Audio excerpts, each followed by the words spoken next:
뗄 때 역사가 나타납니다. 십자가 설교 시리즈.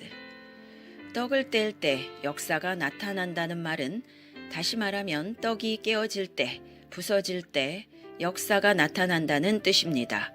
즉 십자가는 깨어지는 것이라는 뜻입니다. 십자가 신앙을 붙들지 않으면 소중한 자기 인생을 허비하는 것입니다.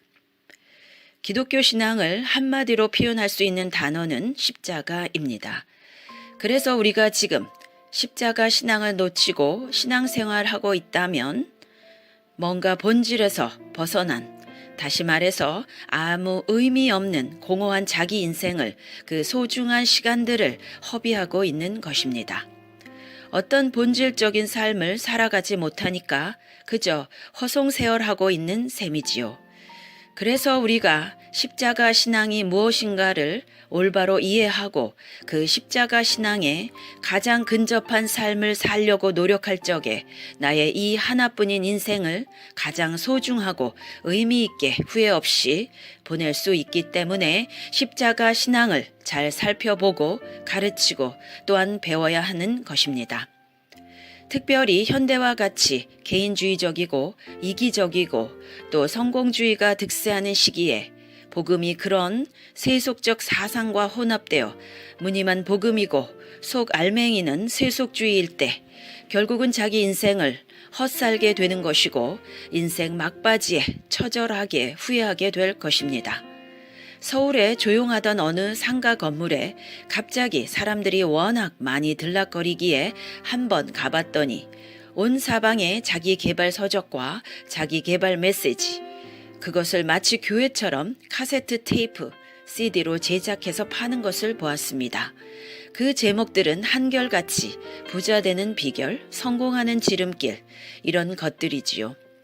갑자기 조용하던 상가가 막 살아나서 왜 이렇게 사람들이 많이 모여드나 알고 봤더니만 거기에 성공하는 길, 부자 되는 길, 이런 주제로 계속 세미나를 하고 계속 책을 팔고 CD와 카세트 테이프를 팔고, 그러니까 거기에 사람들이 우글우글 모여드는 것을 보았습니다.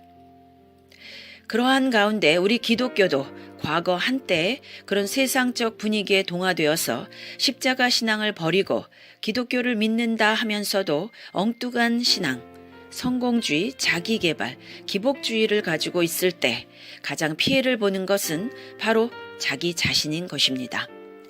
자기 자신이 자기의 하나뿐인 인생을 허비하게 되고 낭비하게 되는 것입니다.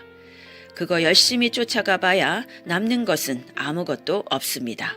그래서 지금 우리는 십자가 신앙을 살펴보고 있는 것입니다. 만약 십자가 신앙을 붙들지 않고 목회를 하거나 자기 삶을 살아간다면 그거 10년, 20년 후에 되돌아보면 헛되이 산 것입니다. 아주 귀중한 자기 인생을 허비한 것이 된다는 사실을 명심해 주시기 바랍니다. 저명한 신학자 알리스터 맥그레스는 이렇게 말했습니다. 구약도 십자가로 해석하라. 맞는 말입니다. 요한복음 5장 39절, 너희가 성경에서 영생을 얻는 줄 생각하고 성경을 연구하거니와 이 성경이 곧 내게 대하여 증거하는 것이니라. 위 구절에서 성경은 구약을 말씀하는 것입니다. 모든 성경이 나에 대하여 기록하고 있다는 말씀입니다. 그래서 알리스터 맥그레스의 구약도 십자가로 해석하라는 말은 맞습니다. 누가복음 24장 27절, 이에 모세와 모든 선지자의 글로 시작하여 모든 성경에 쓴 바 자기에 관한 것을 자세히 설명하시니라. 위 구절에서 말씀한 모든 성경도 구약을 말씀합니다. 당시에 아직 신약 성경은 기록되지 않았으니까요. 모든 구약은 예수님께 관한 것을 자세히 설명하고 있다고 예수님이 친히 말씀하셨습니다. 그런데 좀 더 자세히 말하면 예수님의 십자가에 대한 증거인 것입니다. 창세기만 보더라도 창세기에 아브라함이나 이삭, 야곱이 제단을 쌓고 여호와의 이름을 불렀다. 그것이 십자가를 의미하는 것입니다. 제단을 쌓을 적에 짐승을 죽여서 각을 뜨고 번제를 태워서 바치는 그런 것이 예수님의 십자가를 예표하는 것입니다.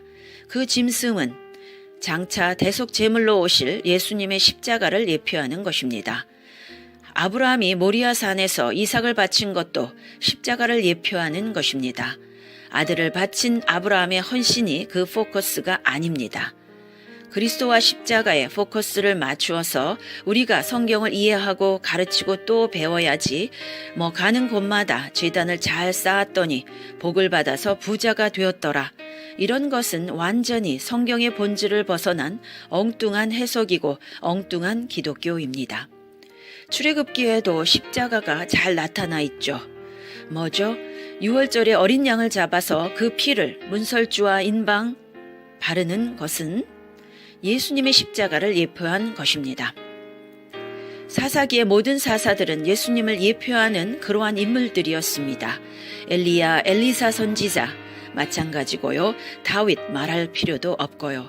이사야서에는 얼마나 많은 예언들이 십자가와 그리스도에 대해서 말씀하고 있습니까?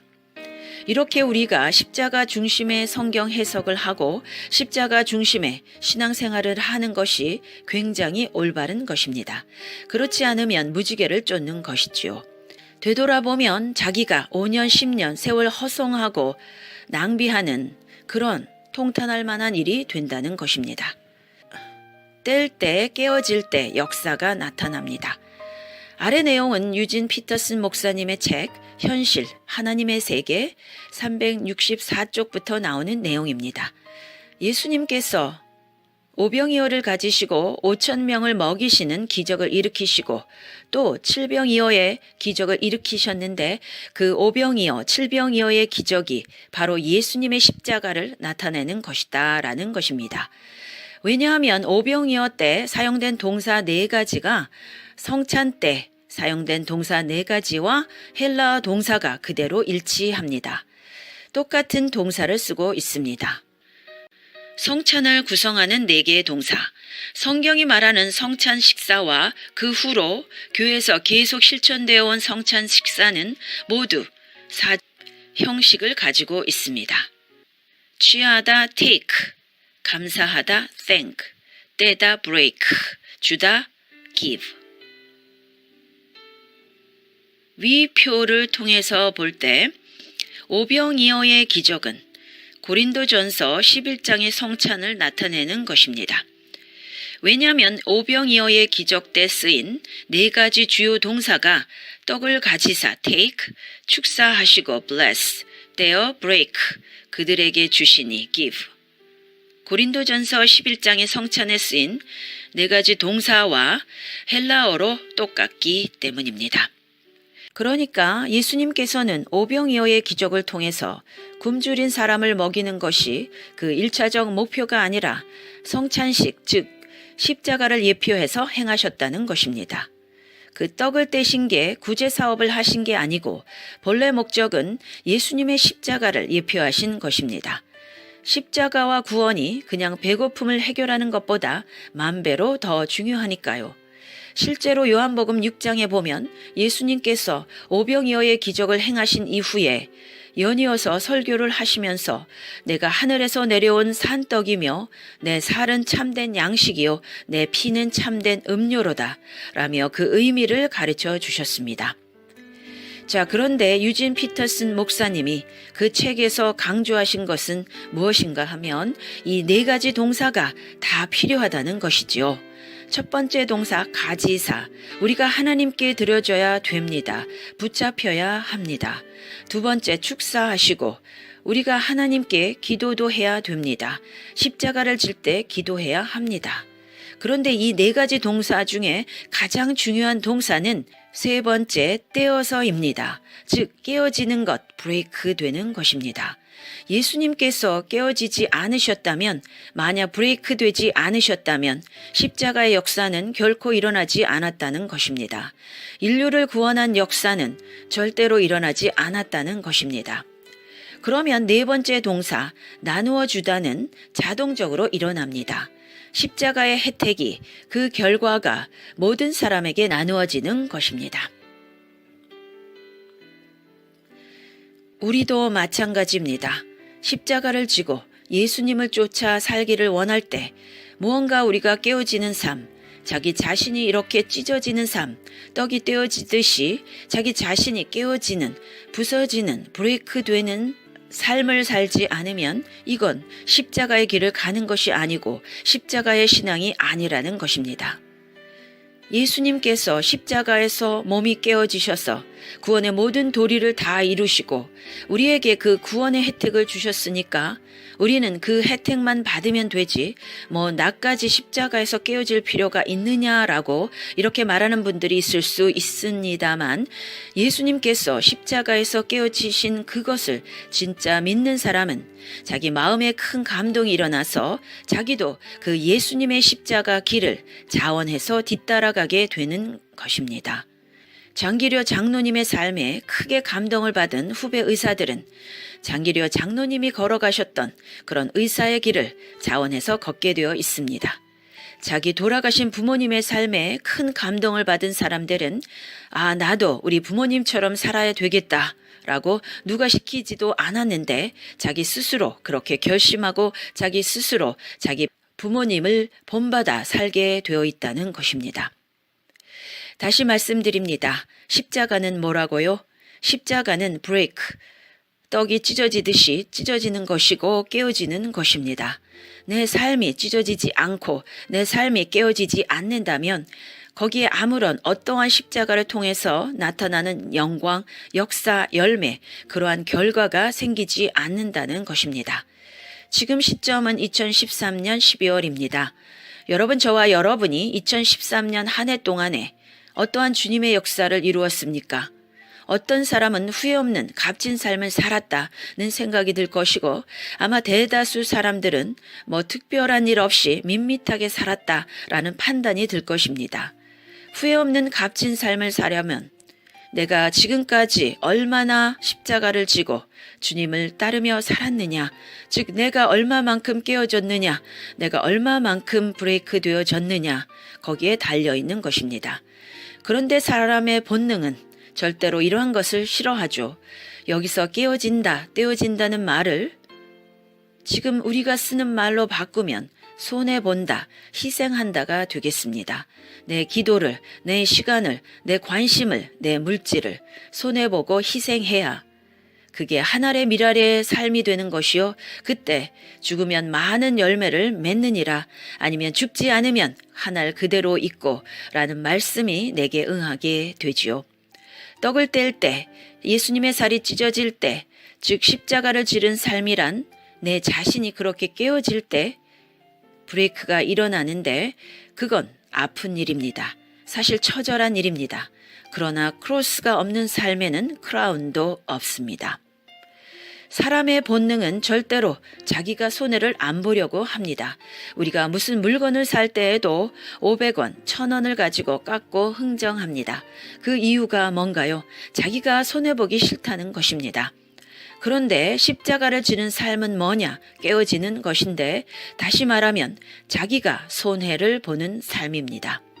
자기가 금전적으로 손해를 봐야 십자가를 질 수 있고 시간적으로 손해를 봐야 십자가를 지는 것이고 자기 인생이 허비되는 것 같고 낭비되어야 죽어서 많은 열매를 맺습니다.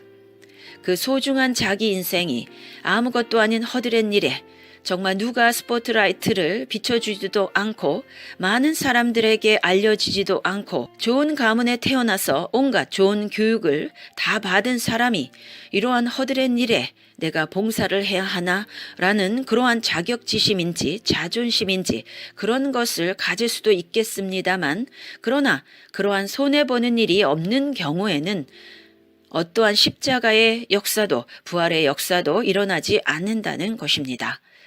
옥합을 깨뜨린 마리아의 경우만 봐도 옥합을 가지고 있어서 그것은 아무 소용이 없었다는 것이죠. 그것을 깨어서 예수님께 드렸을 적에 정말 그 여인이 행한 일은 복음이 전파되는 곳마다 기념하게 되리라 하신 그 예수님의 그 말씀이 이루어졌고, 그 옥합을 깨뜨린 일 역시 예수님의 십자가를 예비하는, 예수님의 몸에 기름을 미리 바르는 그러한 아름다운 신앙이었던 것입니다. 후회 없는 값진 삶을 살려면 이런 폴 브랜드 박사의 이야기가 있습니다. 영국분인데 부모도 인도 선교사로 자기도 의사가 되어서 인도 의료 선교사로 섬겼죠. 그런데 이분이 은퇴해서 연세 70세가 지나서 되돌아보니 자기 의사 동기들 이제 다 은퇴해서 어디론가 가서 살겠지요. 폴 브랜드 박사가 그 병원에 찾아가 보니 현직의 후배 의사, 간호사들이 하나도 선배 의사들을 기억하지 못하더라는 것입니다. 그냥 벽에 액자 사진 하나 걸려 있더라는 것이죠. 과거에 이런 의사가 여기 병원에서 근무했다고. 그런데 폴 브랜드 의사는 평생 인도에서 의료 선교사로 자신을 희생하며 살았는데 은퇴 후에도 인도 현지 사람들이 자기를 기억해주고 자기 마을로 다시 찾아와 주기를 기다려주고 그들을 만나면 박사의 손을 붙잡고 진심으로 감사를 표시해주고 그게 후회 없는 값진 삶이요. 천국에 가서도 엄청난 보상을 받을 것이지만 지금 현실에서도 많은 보상을 받더라는 것입니다. 늙어서 은퇴한 자기에게 사람들이 눈물을 흘리며 고맙다고 표시해주는 그것이 사실 어마어마한 큰 보상인 셈이지요. 그러므로 이 메시지의 주제는 이렇습니다. 아무리 십자가 찬송을 부르고 십자가 설교를 많이 듣고 심지어는 성찬식에 실제로 내가 떡과 피에 참여한다고 하더라도 내 삶에 있어서 내 삶이 깨어져서 다른 사람들에게 드려지는 즉 주님의 나라를 위해서 내가 손해보는 삶, 내가 희생하는 삶을 살지 않는다면 내 십자가 신앙은 입에 발린 십자가 신앙이요. 이론적으로 공허한 십자가 신앙일 뿐이지 실제적인 십자가 신앙은 아니라는 것입니다. 내가 돌이켜 봤을 적에 후회스럽지 않은 인생을 사는 것은 오늘 내가 괴롭고 힘들지만 예수님의 십자가를 바라보며 예수님이 지신 십자가의 길을 내가 뒤따라가는 것입니다. 깨어지는 것입니다. 손해보는 것입니다. 내가 희생하는 것입니다.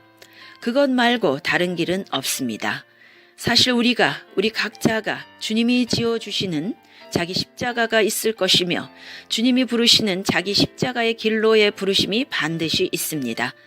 내가 감당해야 될 사명, 내가 손해봐야 될 시간, 내가 희생해야 할 물질, 내가 흘려야 될 땀과 고난이 있다는 것이에요. 우리가 기도 생활과 말씀 생활을 통해서 그 십자가로의 인도하심을 받지 못할 적에 주님이 주시는 그 계속적인 인도하심과 그 신호를 우리가 무시하게 되고 자기가 손에 안 보는 길, 자기 편한 길로만 가보면 좋고 괜찮을 것 같은데 되돌아보면 아무것도 이루어진 것이 없다는 것입니다. 그래서 저와 여러분이 하루하루를 십자가를 지고 후회 없는 삶을 살고 한 해를 십자가를 지고 그렇게 후회 없는 삶을 살고 즉 보람된 삶을 살고 앞으로 5년, 10년을 십자가 지는 삶, 내가 깨어지는 삶을 살아서 정말 후에 내 인생을 돌이켜볼 적에 전혀 후회함이 없을 뿐더러 오병이어처럼 많은 사람들의 영의 양식으로 먹이게 되는 그러한 놀라운 역사가 있게 되기를 바랍니다. 아멘.